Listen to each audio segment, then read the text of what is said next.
جی بسم اللہ الرحمن الرحیم۔ السلام علیکم جناب، سارے دوست پراؤ، آپ سب کو ایک تھوڑی سی فکر دلانی ہے۔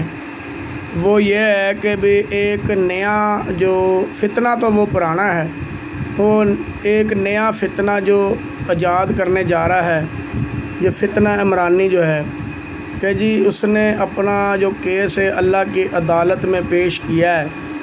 پہلے تو میں یہ بات ان لوگوں کو یہ کہنا چاہتا ہوں کہ اللہ پاک کی ذات سے ڈریں، بات سنیں، دین کی خاطر نکلیں، دین کی خاطر جان دینا، اللہ رب العالمین کی خاطر جان دینا، نبی صلی اللہ علیہ وسلم کی خاطر جان دینا، قرآن پاک کی خاطر جان دینا، صحابہ اہل بیت کی عزت کے لیے جان دینا، یہ اجر و ثواب ہے جس کا تذکرہ بھی ملتا ہے۔ اللہ کے نبی صلی اللہ علیہ وسلم، ہم صحابہ کے لیے جان کیوں دیتے ہیں؟ کیونکہ اللہ کے نبی صلی اللہ علیہ وسلم کے ارشاد کا مفہوم ہے جس کا عربی ایسے الفاظ ہیں کہ اللہ فی اصحابی لا تتخذوہم من بعد غرضا فمن احبہم فبحب احبہم ومن ابغضہم فببغض ابغضہم۔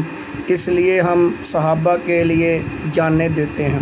اور یہ نیا فتنہ جو ہے 2018 والا، اس کو بند کروایا جائے۔ تمام جو ادارے ہیں وہ برائے مہربانی اس فتنے کو ختم کریں۔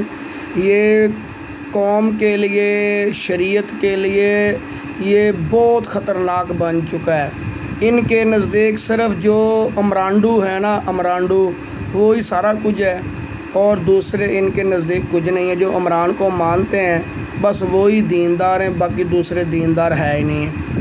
تو میری یہ ایک سیاسی طور پہ ان سے یہ درخواست ہے، آپ اس کو صرف سیاسی طور پہ لے سکتے ہیں بھی، یا میں اس سیاسی آدمی کو سپورٹ کرتا ہوں، لیکن یہ اس کو تو اس میں مرشد والی کون سی بات ہے؟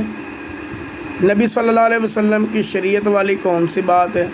وہ لڑکیوں کو نچواتا ہے اور جتنے بھی فضول کام وہ کرتا ہے، کتے وہ پالتا ہے، انسانوں سے اس کا تعلق کوئی نہیں ہے، پیری اور وہ جو جادوگرنی جو اس کے ہیں قریب رہنے والے ہیں۔